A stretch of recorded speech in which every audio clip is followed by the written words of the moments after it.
So, Parithosh, give me 1 second. I'm going to introduce you, and then you can take it away.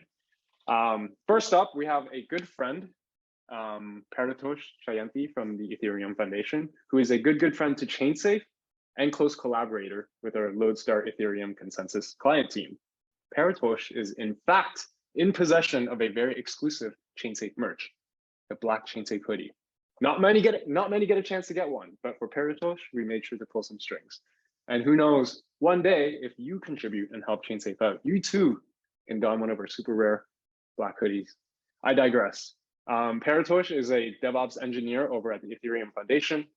He's currently based in Berlin, Germany, where he completed his Master's of Science in Communication Engineering at the Technical University of Munich. He got his break into the world of blockchain when he received a scholarship into Consensus Academy's developer program before joining Slock.it, which, if some of you know your trivia, had a DAO that was originally involved with the contentious Ethereum hard fork of 2016. But that was well before Parithosh's time. No worries there.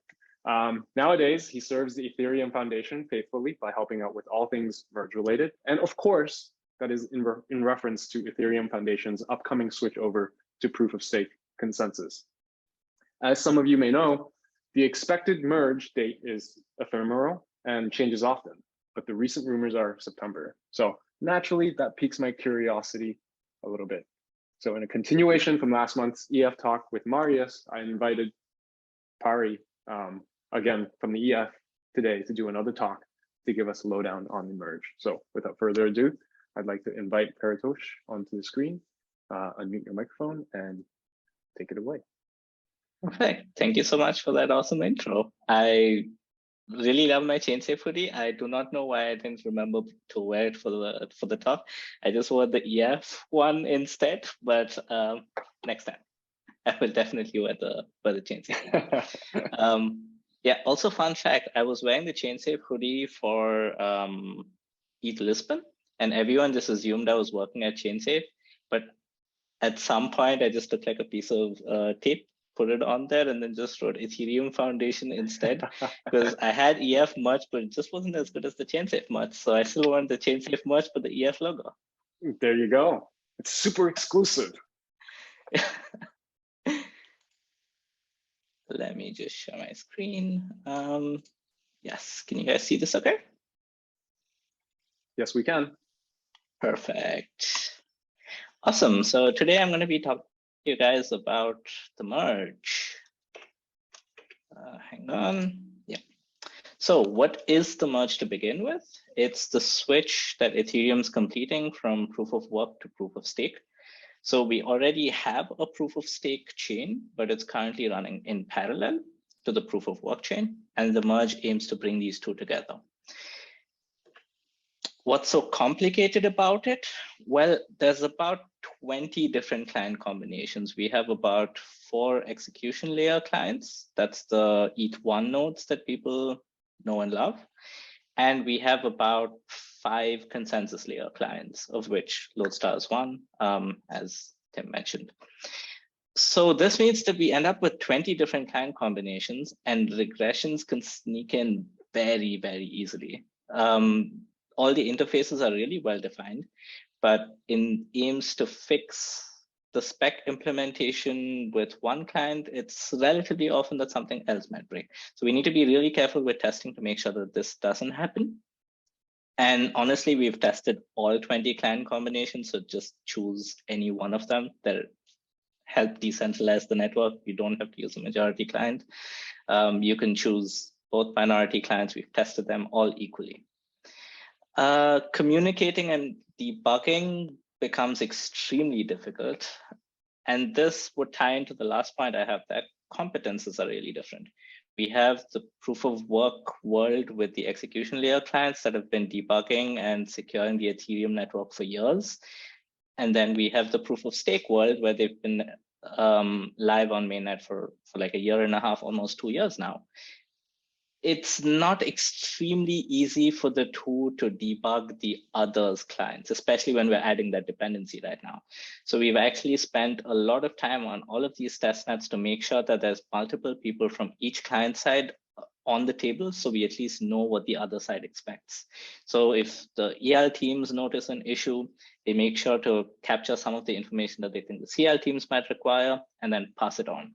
So that's actually been a lot of the complications relating to debugging the merge that we didn't really expect beforehand. The second thing is, how the hell do you test all of these, right? Up until now, we just had spec tests on the CL world, and we had Hive tests on the EL world. Each client team could do whatever type of testing they wanted. I'll go into what those two words actually mean later on. But we needed a way to test all of it together. We needed a way to test it in a manner that we can reuse this when it comes to sharding, when it comes to proto-dank sharding, or when it comes to state pruning, worker trees, whatever it is, we wanted to build it such that we build it properly now, the testing infrastructure and the testing framework, such that we can keep using it. We don't need to redo all of this work. We're already inheriting a lot of complexity. We might as well do it right. So a really high level view of what the cross-client testing infrastructure looks like. So this, just to note, does not take into picture what the client teams are testing themselves. This is just the testing that happens across client teams.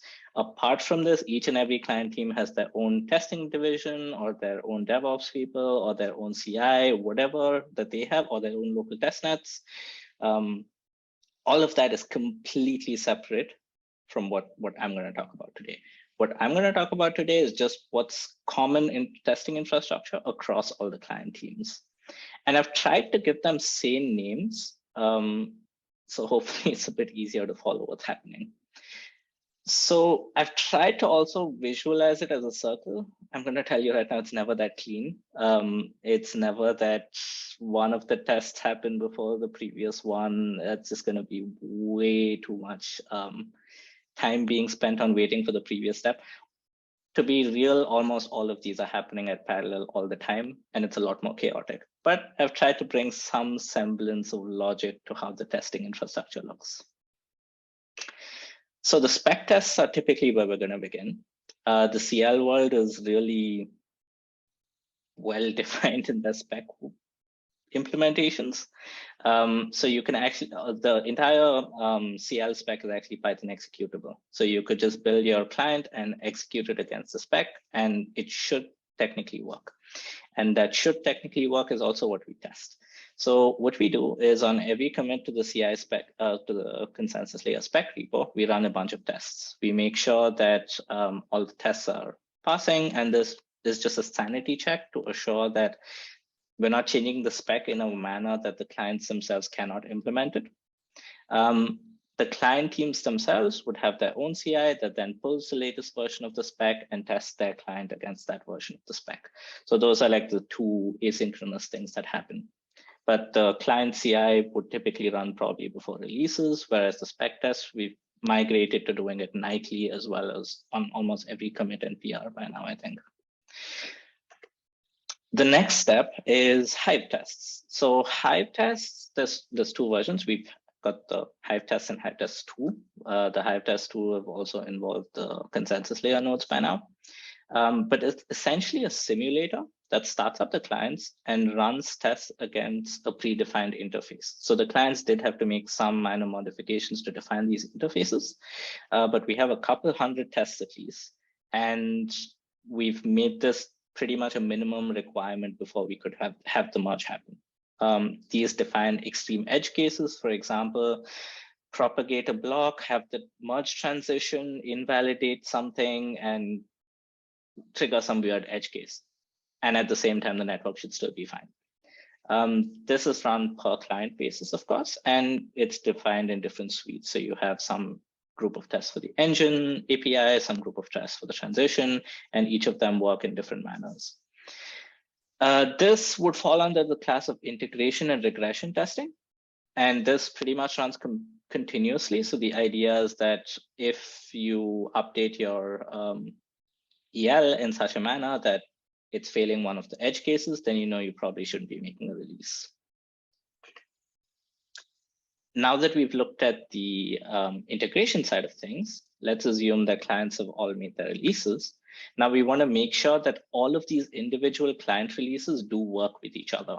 So we use this test tool called Kurtosis that spins up a local testnet with a predefined, like it's just JSON config, where you can say, cool, so I want 10 nodes of Lodestar with Nethermind and 5 nodes of Prism with Geth. And I want them to spin up on this one machine, go through the transition. And once the transition's done, make sure that finality is achieved, make sure that the base fee is a certain number, or make sure that there's transactions, or make sure that whatever it is, we have like a verification file that's also provided over there. So it asserts that all of those things are true.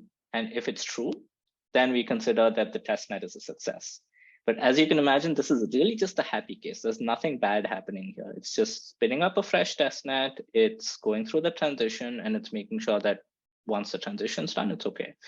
So we kind of do this in 2 ways. We have one consensus layer node along with one execution layer node as a majority. So you have a chain that's just Geth Lighthouse or just Lodestar Lighthouse, to make sure that we're eliminating cases where there might be incompatibilities between clients. And then we have multi-client testnets as well. We typically just upload the logs, and once the logs are up there, if we notice something's wrong, client teams can just copy out the JSON file and rerun Kurtosis locally to try and trigger the same issue again. So that's also the nice thing about having these JSON files that just define all the how the test needs to look, because if there's an issue, we can just give someone this and say, run this, it ideally should be reproducible.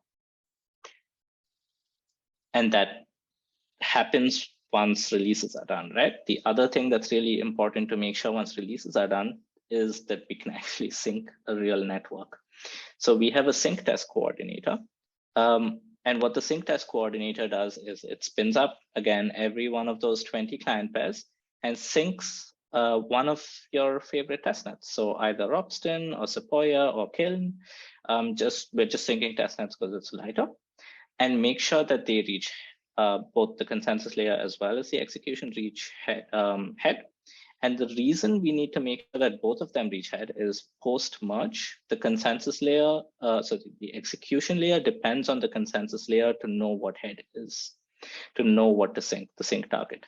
So there is this sort of dependency between the two. So we need to make sure that sync isn't broken.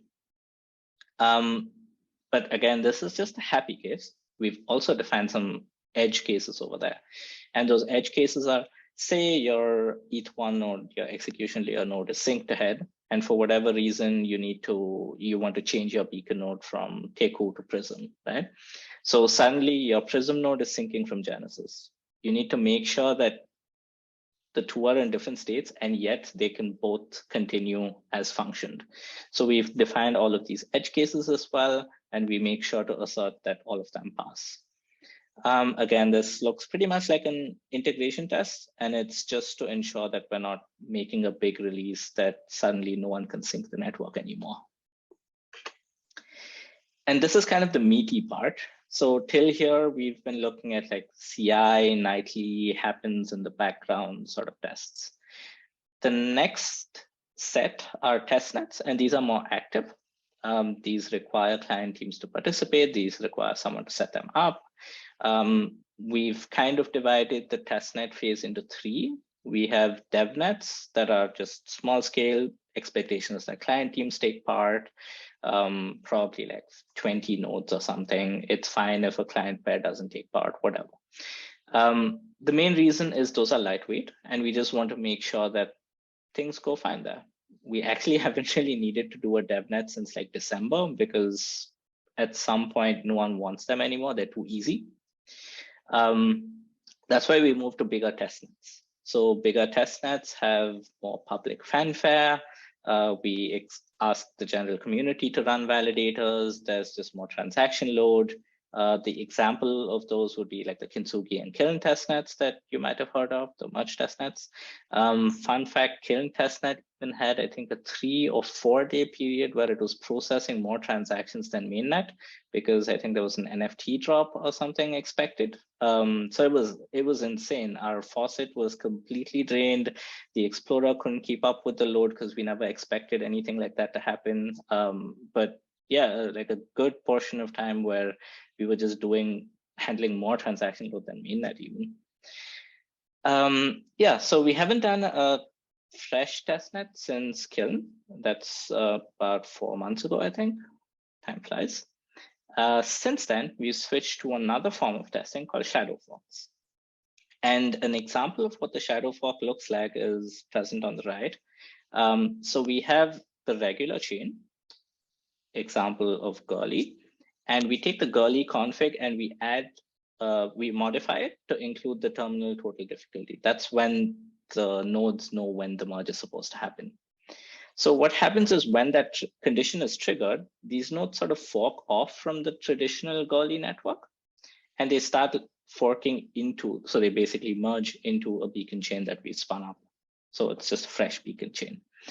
But because we haven't unpeered from the old nodes and we're still connected by gossip, we still receive transactions. And because we still receive transactions, we're still touching state, we're still producing blocks, we're replaying everything. So it kind of inherits all the stresses that girly has, but tests the benefits that the merge would look like. So it was a cool idea that Marius had at some point in Jan, and we tried it out and like, oh, cool, this is actually a perfect way to test stuff. And I don't even know how many dozens of bugs have fallen out because of this and how many assumptions were wrong. We were extremely off about how long it takes to build a block. We were quite off about how networks behave when there's multiple terminal blocks being proposed. We were off about, I don't know, there were like a good 2 or 3 different things that we were off about. But the nice thing is we've fixed all of it now. And you kind of get to see how the testnet merge would look had it have happened in the background. So we've had, I think, like 5 or 6 of these girly shadow forks. And since then, we've migrated to just doing mainnet shadow forks altogether, because mainnet state is massive. You inherit the weird transactions that we probably wouldn't think of that mainnet has. And we're testing on a wider scale network. That's actually something that has been really, really fruitful over the past year. This, as you can see, would trigger real world edge cases. It allows, sometimes we actually do involve external participants on the shadow forks as well, especially if someone has a specific thing they want to test. If they want to test one of their setups, if they want to test their backups, whatever it is, we just create a bunch of validators for them and add them in there. One example would be we're testing MEV boost on some of the shadow forks. So we want to make sure that MEV boost works as expected when it hits prime time, so to say. And the last in the cycle is Antithesis. So Antithesis is a company that we work with that offers a deterministic hypervisor. What this means is you're able to translate, you're able to go forward and backward in every single step, every single execution step that the client would have. This means the setup allows us to create like a network split or simulate packet loss, at the same time fuzzing the client. At the same time, if we notice a crash, we can capture the state at that crash, and we're able to trace it backwards, figure out what packet triggered it, figured out what state the client was in, and then sort of just, it's like having like an interactive debugger at that point. This, as you can imagine, helps us get like really, really edge casey scenarios. Like the network was split into 4 parts with 20% packet loss. And at the same time, there were like 4 terminal blocks noticed, and this node was dropping, I don't know, couldn't manage it to find its disk. How does this network then heal after a while? the whole idea is that the fuzzer is able to like trigger a bunch of the edge cases and figure out whatever needs to be figured out. I do think we found a couple of API related issues there. We found quite, I don't know, I think there's a list of like a dozen or 24 issues we've been able to find because of this. And a couple, not all of them are even merge related. That's actually a really nice thing about the merge efforts. It's one of the first times that all of these clients are being looked at with such scrutiny that we've been able to fix bugs that have just been dormant for potentially like months or years in Ethereum nodes. But just because we're doing that level of testing now, we've been able to find them. And finding bugs and antithesis, especially in these edge cases, help us reevaluate if we need to make any major changes in the spec. Or if it's just a bug in an implementation, then we're happy about it and we fix that implementation and we're good to go. Just to give you some numbers to date, we've had, I think, like 6 devnets, mostly internal. We've had 3 public testnets, 5 Gully shadow forks, 10 mainnet shadow forks, and Robson and Sequoia have both successfully merged. So that's, I wanted to compile how many validators that is and how many machines that is or whatever. I wasn't able to get those exact numbers for you right now, but hopefully in a future version of the talk, I'd be able to. But that being said, if that's the testing plan so far, where are we? We're kind of, I think, finishing up mid Q3 of 2022. We have 1 testnet left to go. The testnet's scheduled to merge, I think, between the 9th and 12th of August. So that's going to be Gully. Update your nodes. The EF blog post announcing everything should be out, I think, in the next day. Once Gully is done, we're going to have probably an off-cycle all-core devs to decide the terminal total difficulty and when mainnet's going to happen. So it's getting real. We're really close. There's just like, I think the way the ETHStaker community defines it, 4 steps left. So no, 3 steps left.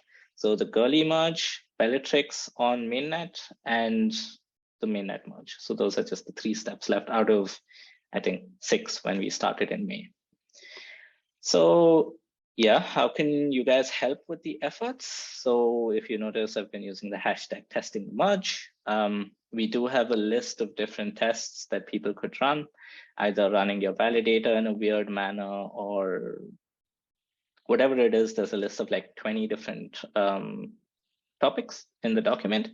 A lot of them aren't even to do with just testing. It's also, we need better UX in terms of knowing when the merge has happened, or we need some tooling. We do have like a bunch of links as to, hey, it would be great if someone could build a tool to, I don't know, figure out which block number corresponds to which slot number, because you always have to do that math manually right now.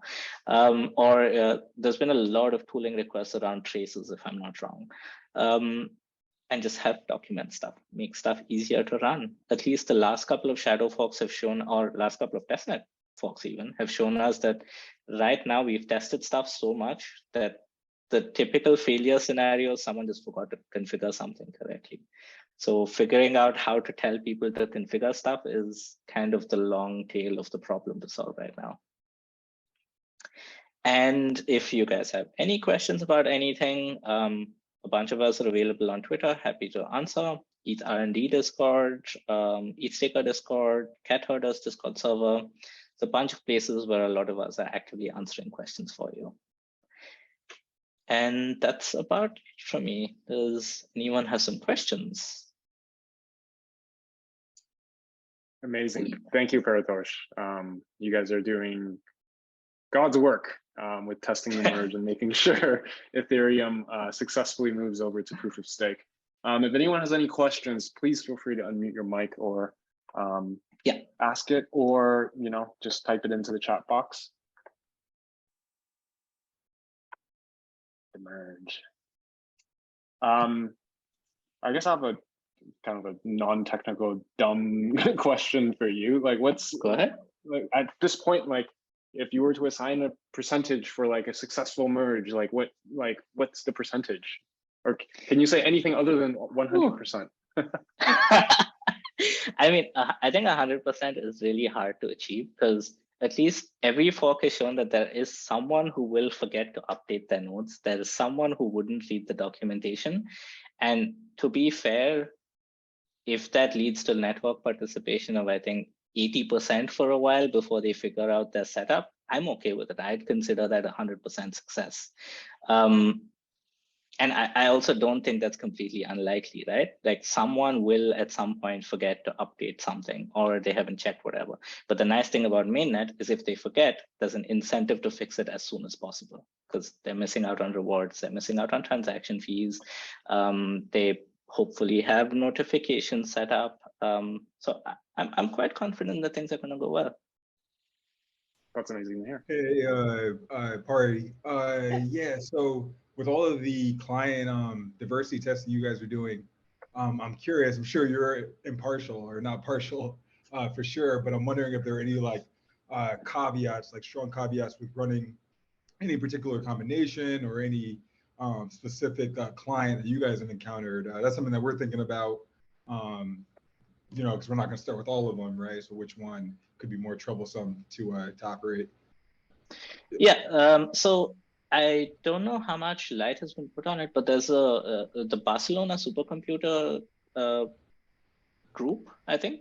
There's a group called the MEGA Lab over there, and they do a lot of testing in terms of different client types. And they did the tests in terms of to figure out who you are and what client type might make sense for you. So they kind of enumerate, okay, these are the type of rewards you get if you use this client pair, or these are the resource requirements you have, or these are the, I don't know, disk throughput you need if you choose these client pairs. So based on what your requirement is, you could pick out a client pair from that. So if you're someone who's like, I have a shit ton of money, I don't care, I'm just going to choose the client that earns me the most money, then you could look at those docs and figure out which the client that earns you the most money is and choose that. Or if you're someone who's like, I'm in a resource constrained environment, I need to figure out the one that's using the least bandwidth. I don't care about the hardware itself, but my home internet's too slow. Then you could also use that guide to figure that out. I think it's a Medium post. They do a great job about that. Right on, right on. I'm sure the Winklevoss twins will definitely appreciate the resource constraint approach. But yeah, MEGA Labs, nice. Cool. Yes, definitely. Here's another dumb, non-technical question for you. Which team has been your favorite team to work with? I'm just kidding. I'm just kidding. They've all been amazing. Like, what's been the most challenging thing about like trying to wrangle, like, because I think you mentioned earlier in your presentation, like there's 20 clients that you have to test for. Like, so like, what has been the most challenging thing? Like, how do you, like, you know, what are some learnings you've taken away from it? I think having to do this in a decentralized and distributed manner has been one of the hardest parts, because these like 20 client teams, almost none of them are in the same time zone. So trying to figure out how the hell you coordinate all of them to get on the same page about a lot of things, especially when you add the complexity that we've been divided into like 2 groups when there's an issue. You need to figure out someone from the EL side who's going to help out, someone from the CL side who's going to help out. And at the same time, you don't want to just rely on that crutch forever. You want to slowly try and make it such that both the teams also know how to debug some of the other side. I think that's been really hard. But we did have like an in-depth session about it during DevConnect, where we had like a list of things, and we wanted to even like create like a basic run book. Cool, if a CL team notices that this is what's off, they of course already know what to fetch from the CL front, like if it's an invalid block, try and dump fork choice, or try and jump where the attestation votes have been, so on. They know all of that stuff, but a list of things that the EL devs would like. And typically that's around the topic of traces or dump the block and stuff like that. Or vice versa. If you're an EL team who's at the incident, like the first responders, right? What's the checklist of things you have to do to make sure that whenever the other team is out there, they have all the things they need to start? And I think that's been really challenging to try and achieve. Right. Yeah, no, I feel like that's definitely why, like things like the interop events are so helpful too, right? When you can get everyone in the same room and you just get so much more done versus like that decentralized thing. But cool. Anyone else have any questions? Dan, I don't know. You work on an alternative client for Polkadot. Like, is there some like That's cool.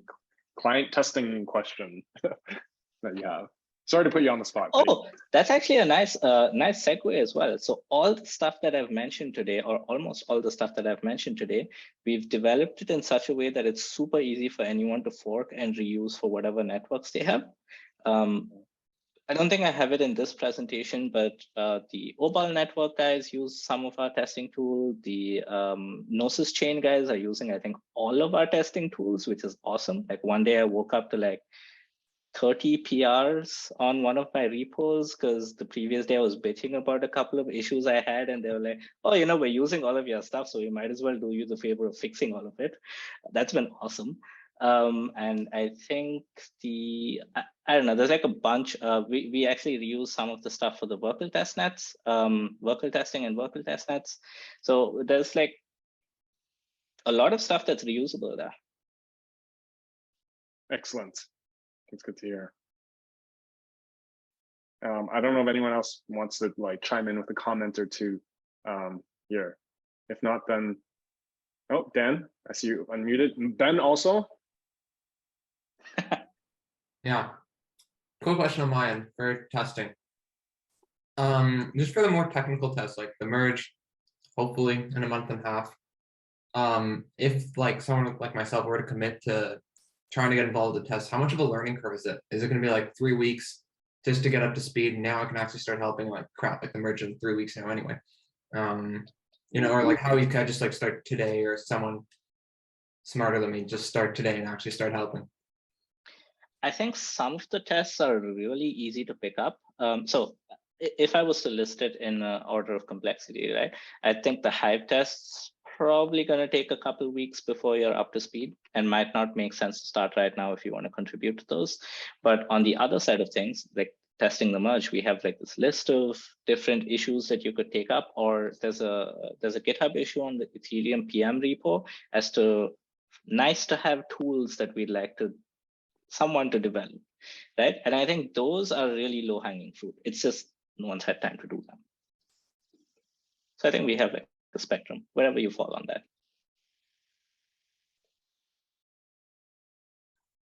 Perfect. Okay, if no one else has any questions, Pari, like thank you so much for taking the time out today to present. Really appreciate it. You're more than welcome. Keep it up. Let's get the merge going. Yeah, it's gonna happen soon. Just drumming up that excitement. It's exciting. But yeah, thank you very much. Feel free to stick around.